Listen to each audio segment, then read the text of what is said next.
I always knew I was different, but not in the way you think. At my sister's wedding, while everyone smiled for the cameras, I found a truth no family photo could capture. One overheard sentence, one slip of paper, one moment that shattered 22 years of pretending I belonged. My name is Madison, and until that day I thought I was the second daughter. But turns out I was never even part of the story. What came next wasn't anger. It was clarity. And now, I'm going to tell you how I turned a whispered secret into the loudest truth of my life. Growing up, our family looked flawless, at least on Instagram. Matching Christmas pajamas, sunlit vacations, birthday cakes with perfect handwriting. Strangers would comment, "What a beautiful family." And I'd double tap like the rest of them. But no filter could hide how it really felt to be me inside that picture frame. My sister Allison was always in the middle, literally, in every photo. I was always somewhere off to the side, usually holding something. A plate, a purse, a dog. Never anyone's hand. I used to think that maybe I wasn't photogenic enough, or maybe I just blinked too often. But as the years went by, I realized I wasn't just left out of photos. I was left out of feelings. Allison got the big bedroom with the windows. I got the one where the heater groaned every night. At dinner, my achievements were cool, hers were incredible. I remember once getting an A+ on my psychology final. My dad's reaction? "Oh, that's good. Allison's dean just nominated her for an award." It wasn't hatred. That would have been easier. It was dismissal. Casual, constant dismissal. On Christmas Eve when I was 12, Mom handed out gifts. Allison got new skis. I got a used iPad. "You can use it for school," she said, smiling like practicality was love. Maybe it was. For a long time I tried to believe that. I clung to tiny gestures, like the time Dad offered me a ride to school and let me choose the radio station. I remember thinking, maybe today I'm finally seen. But then he asked mid-song, "Have you heard if Allison got that internship?" I didn't answer. I stared out the window, pretending the music was louder than it was. At 15, I fainted during a history presentation. When I woke up in the nurse's office, Mom had arrived.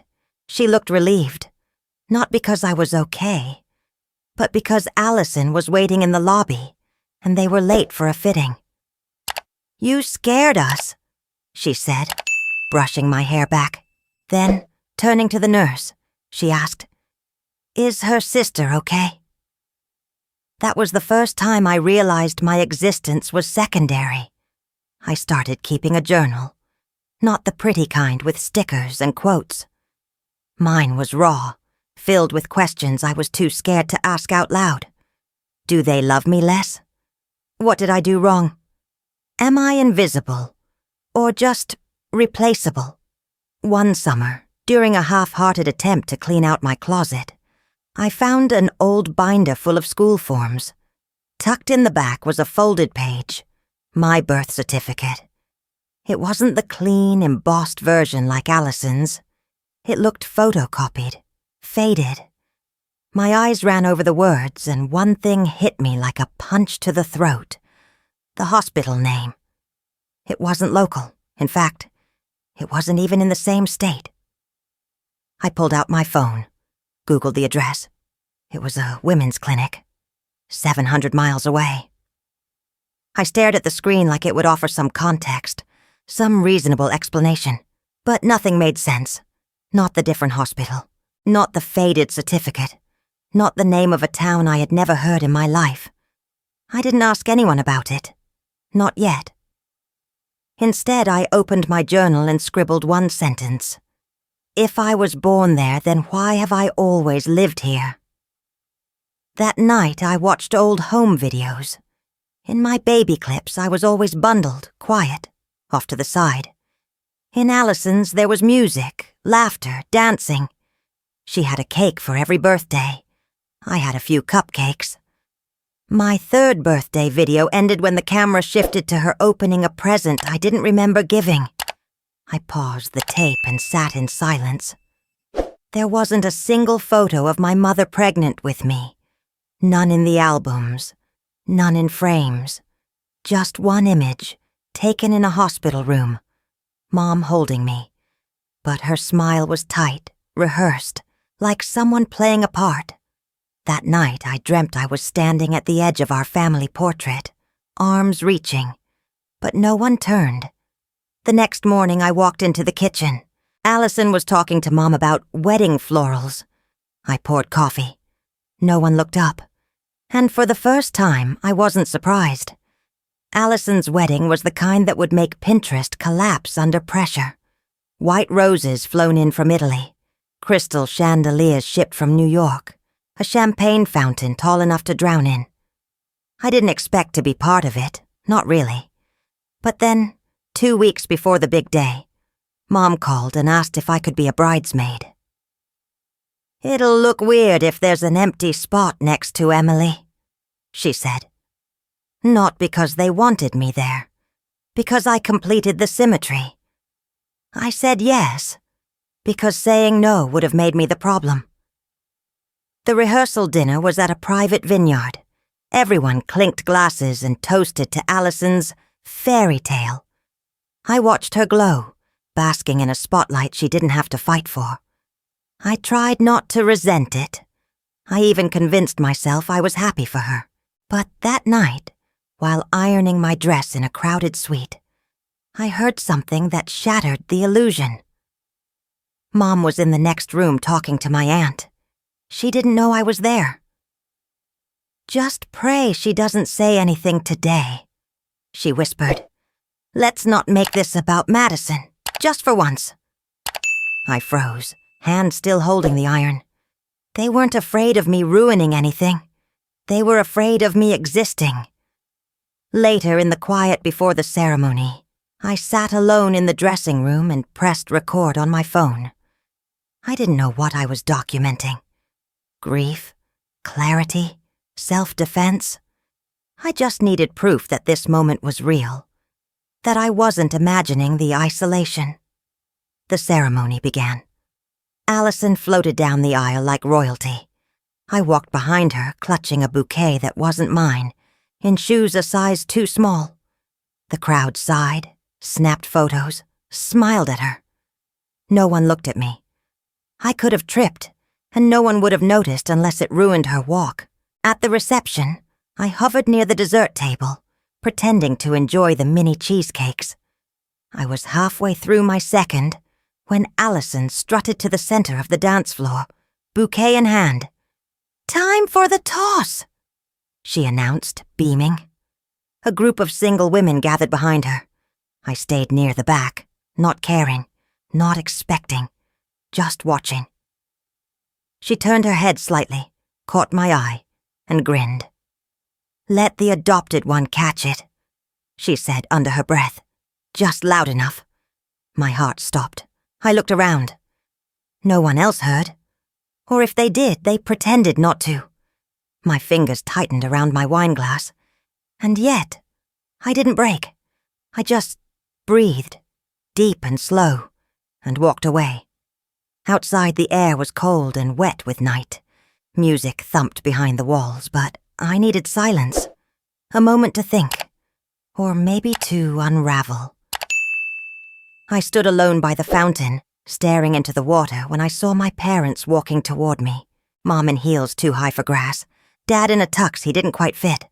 They smiled. Tight, rehearsed smiles. "You okay?" Mom asked. Her voice was too calm, too sweet. I looked straight at her. "Am I adopted?" She blinked. Dad's face stiffened. The wind picked up. "What? What makes you say that?" She replied too quickly. I took a breath, the kind you take before diving into something that might drown you. "The hospital name on my birth certificate. The way you look at me like I'm a guest in your home. The fact that Allison calls me the extra one. The fact that I've never seen a single photo of you pregnant with me." They didn't answer. I didn't need them to. Inside, the music stopped. Someone must have knocked the speaker. Silence filled the room just as Madison appeared in the doorway, glass of wine in hand. She leaned against the frame like a villain in a drama. "Finally," she said, sipping. "She figured it out." The world tilted. I didn't cry. I didn't scream. I didn't slap anyone, even though a part of me wanted to. Instead, I nodded, slowly. The kind of nod you give when a puzzle piece finally slides into place, when the blurry picture becomes horrifyingly clear. Mum's eyes welled up, but not with apology. More like fear. Fear that I might say more. Fear that I might finally speak the truth they'd buried. I didn't give them the satisfaction. I turned and walked back inside, picked up my purse and left the wedding without saying another word. No one stopped me. No one noticed. As I sat in the back of the rideshare, phone still in hand, I looked into the camera and whispered. I thought I'd feel broken, but really, I just feel free. I deleted everything. Instagram, Facebook, even the backup email account my parents didn't know I had. In a matter of hours, my digital existence became a ghost. Then I packed a suitcase with just enough to not look desperate and booked a one-way ticket to Portland, a city far enough to breathe, quiet enough to think. No goodbyes, no forwarding address, just distance. I rented a room above a bookstore that smelled like damp pages and cinnamon. The landlady never asked questions, just handed me a key and said, "Bathrooms down the hall." That night I lay awake listening to the rain, letting it speak for me. Every drop sounded like permission to start over 2 weeks past in silence. I barely spoke. Ate cereal for dinner. Let sunlight spill through curtains without doing anything about it. But one afternoon I saw a flyer tacked to a community board. Adoption Support Circle, Wednesdays, 7 p.m., free, confidential. I didn't think. I just showed up. There were 5 of us in a circle of folding chairs. No one introduced themselves with last names. It was better that way. The room was small, the light soft, and the air smelled like chamomile tea and nervous sweat. When it was my turn, I stared at the floor. My throat clenched, but then someone across the circle said, "Take your time." And that's all I needed. "My name is Madison," I said, "and I found out I'm adopted at my sister's wedding." No gasps, no pity, just nods. Gentle, understanding nods that didn't ask for more than I could give. I told them about the photos, the silences, the hospital name. I didn't cry until I said, I think I was loved out of obligation, not choice. After the meeting, a guy named Elijah walked up to me. He was tall, quiet, wore a jacket too big for him. "First time?" he asked. I nodded. "I came last year," he said. "Didn't talk for 3 months. We started walking after meetings. Sometimes we talked, sometimes we didn't. One night, sitting on the bookstore rooftop, he asked, 'Do you ever feel like you existed just to complete someone else's illusion?' I looked at the stars and answered, 'All the time.' He became my only real friend. Not because we shared trauma, but because we didn't need to explain it. You ever feel like you were the extra character in a story someone else was telling? Like your presence made the scene fuller, but your voice was never part of the dialogue? I did.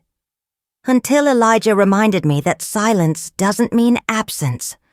That sometimes, survival is the loudest sentence you can write. I started journaling again, but not to question anymore. This time, to remember, to draw borders around myself. I wrote things like, Madison enjoys cloudy mornings. Madison once read 50 books in a year. Madison is not a placeholder. Then I did something reckless and hopeful. I searched for my biological family. It wasn't easy. The records were sealed, and my parents hadn't exactly left breadcrumbs. But with some help from a legal aid service and the group's network, I found her. Not my mother.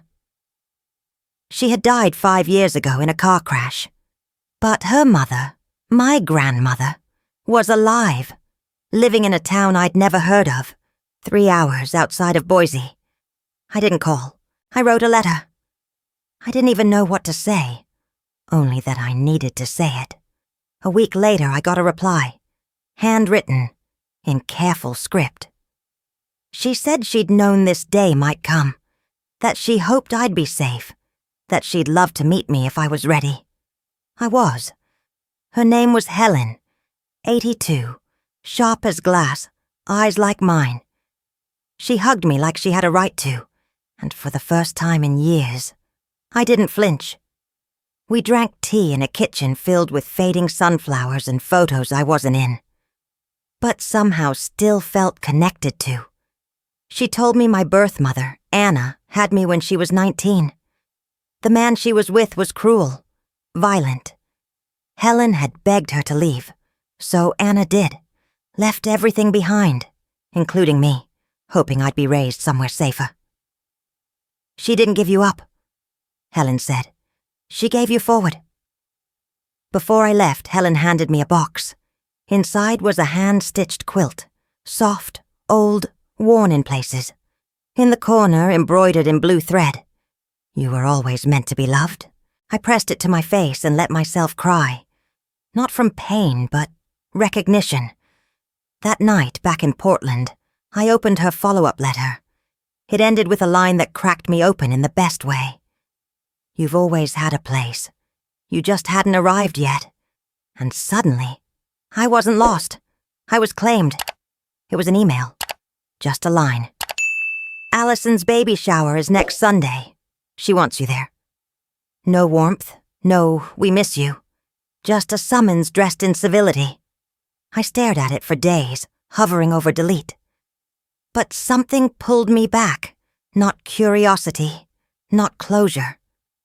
Maybe I just wanted to see if they'd flinch when faced with what they tried so hard to bury. I said I'd come. The house looked exactly the same. Same hydrangeas, same spotless welcome mat. It was unsettling, like walking into a memory you didn't ask for. Allison had balloon arches in pastel colors, pink lemonade in mason jars. Everyone wore smiles that felt laminated. When I walked in, Mom gave a tight-lipped hug. Dad patted my back like I was a neighbor dropping off mail. Allison, pregnant and radiant, raised an eyebrow. Look who came crawling home. I walked, I said, and moved past her. Dinner was served in the backyard, under fairy lights. Crystal glasses clinked, forks clattered, laughter echoed. I stayed quiet, focused on the roast chicken, trying not to choke on the irony. Then it came. Allison leaned forward, voice dripping with mock sweetness. So, matey, now that you're basically a therapist, tell me, do you see any flaws in our little family system? I looked around, all eyes on me, waiting for a polite deflection, a laugh, a shrug, a sisterly dodge. Instead, I reached into my bag and pulled out the folded paper. I laid it gently between the salt shaker and the butter dish. No flaws, I said. Just omissions. A silence. Dad glanced at the paper, face pale. Mom covered her mouth. Allison scoffed. Really? Are you seriously doing this now? I didn't answer her. My eyes were on my mother. She picked up the document, read, froze. I waited. Tension moved through the table like static electricity. Someone cleared their throat. The wind shifted. Plates cooled. She knows, Mom whispered, voice cracking. Dad rubbed his temple. We were going to tell you someday. I tilted my head. But you didn't. I was protecting you, he said too quickly. From what? I asked. From knowing I never actually belonged? Allison stood, brushing invisible crumbs from her dress. This is ridiculous. You're ruining my baby shower with your drama. I turned to her. No, Allison. This isn't drama. This is history. It just doesn't center you, so it feels inconvenient. She rolled her eyes. Drama is not good for my baby. And just like that, she was gone. Her heels clicked against the patio stones, each step an escape route. Mom stayed. Her hands shook. I didn't know how to love you right, I thought. I thought if I treated you the same, it would be enough. I exhaled slowly. You didn't treat me the same. You just pretended I didn't notice. Dad's voice was low. We made a mistake. But we raised you, didn't we? We gave you everything. I looked at him. You gave me clothes, school, shelter, but not truth, not identity. You raised me to smile in pictures I never felt part of. A long pause. No one moved. Then I stood. I'm not here to fight, I said. I'm not here to demand apologies or rewrite what happened. I'm here because I want you to know I remember everything. And I need you to know that I'm done. Forgetting myself for your comfort. I picked up the paper, folded it, and placed it back in my bag. As I turned, I caught Mom's eyes, wet, stunned, wordless. You don't have to love me, I added, but you don't get to erase me either. I walked out. No one followed. In the quiet of the rental car, I pulled out my phone, opened my contacts, scrolled to Mom, then Dad. I didn't delete them. I renamed them both. People who raised me. Not cruel, just accurate. Outside, the wind picked up. I rolled the window down, letting it hit my face like baptism. For the first time, their silence no longer defined me. It liberated me. The lights weren't bright. There was no grand stage, no sea of strangers. Just a small room, 30 chairs, and a red circular carpet. TEDx Portland, Community Edition. I wasn't nervous. I wasn't even rehearsed. I had memorized every version of my story, in silence, long before this moment came. I stepped up, adjusted the mic, and looked out at the faces waiting for something inspiring. I gave them the truth. I found out I was adopted at my sister's wedding, I began. In that moment, I didn't lose a family. I lost an illusion. And what came after wasn't anger. It was something far more powerful. Clarity. I talked about invisible daughters, about the way some homes have two kinds of children, chosen favorites and silent shadows. I spoke of therapy, of quilts stitched with names you never heard growing up, and of the quiet violence of never being asked how your day was. And then I said the one sentence that changed everything. Family doesn't define you. You do that yourself. It was quiet when I finished. Then a single clap. Then two. Then a roomful. Some were standing. A few were crying. And in the back corner, Elijah gave me a look that said, "Told you so." The video went online the next day. Within a week, it had 1 million views. Within a month, I had 500 messages from strangers. Some said, "This is my story." Others wrote, "Thank you for saying what I never could." And a few just said, "Now I understand my child better." But the one that stayed with me came from a 16-year-old girl in Ohio.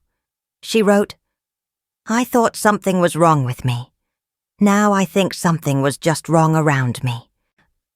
I sat in a corner booth at a tiny cafe when I read it.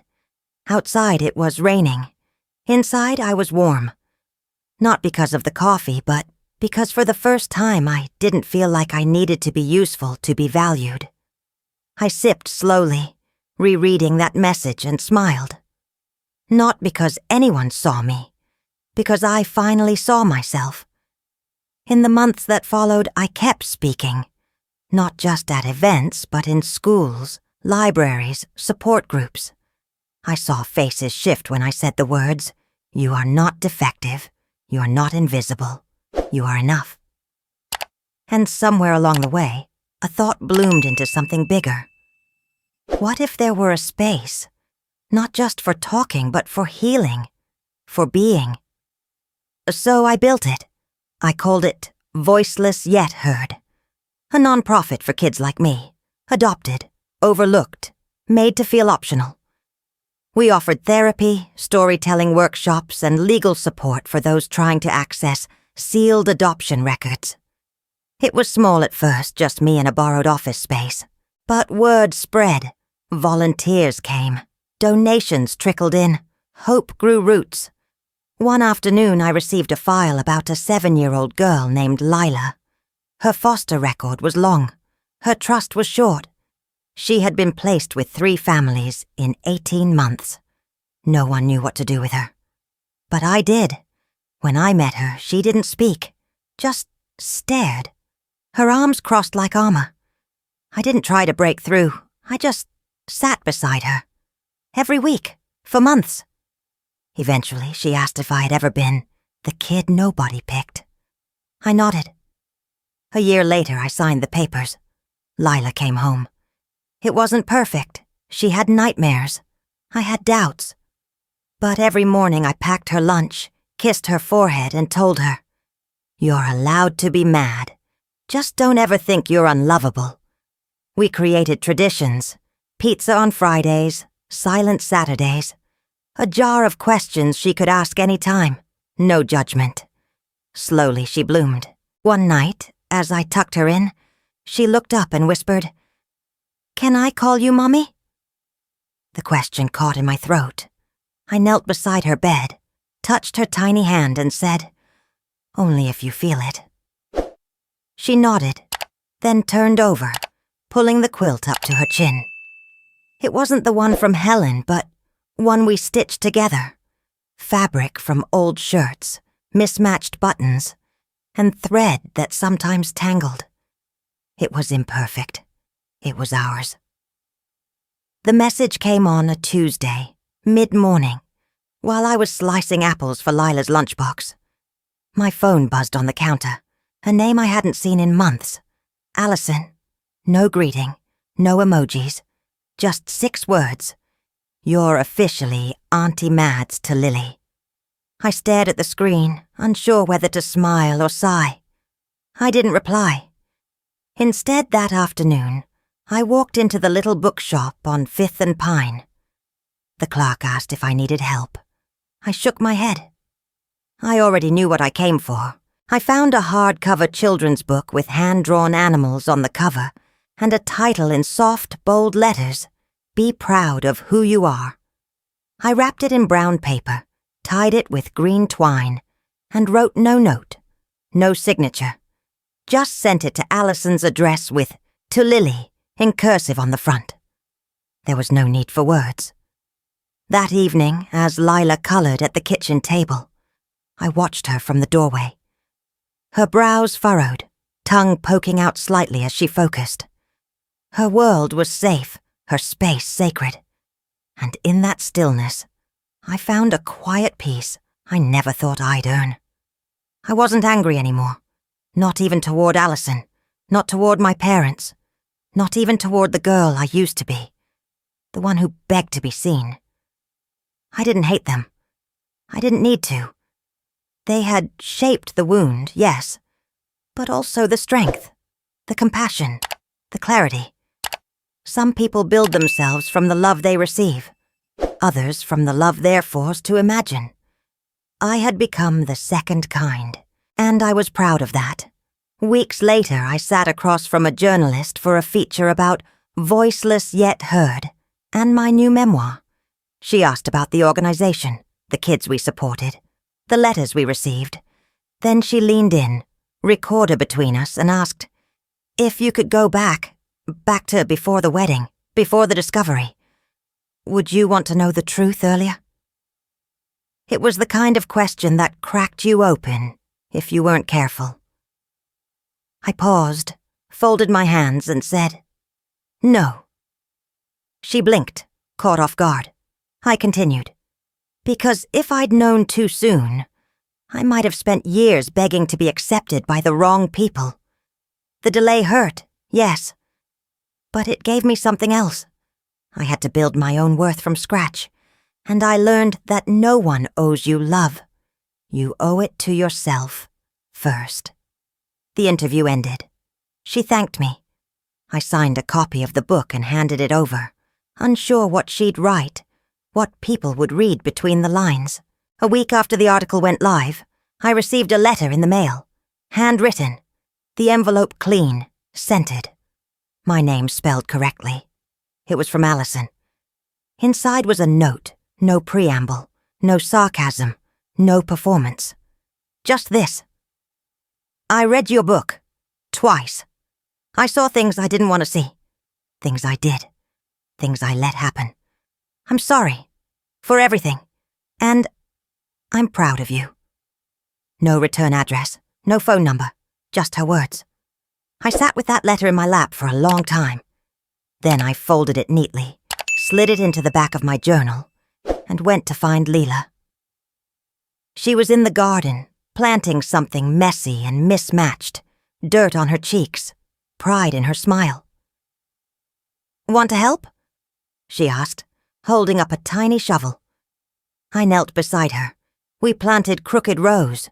We watered too much. But it didn't matter. The garden would grow. The house we lived in wasn't big, but every corner carried laughter. The walls weren't fancy, but they held art we made ourselves, and every room knew our names. Not because they were written on door signs, but because they were spoken softly, daily, like a song that finally had the right lyrics. I wasn't a daughter lost. I was a woman found. Some doors in life close without locking, some open without invitation, and some you build yourself, brick by brick, until one day you step inside and realize you're home.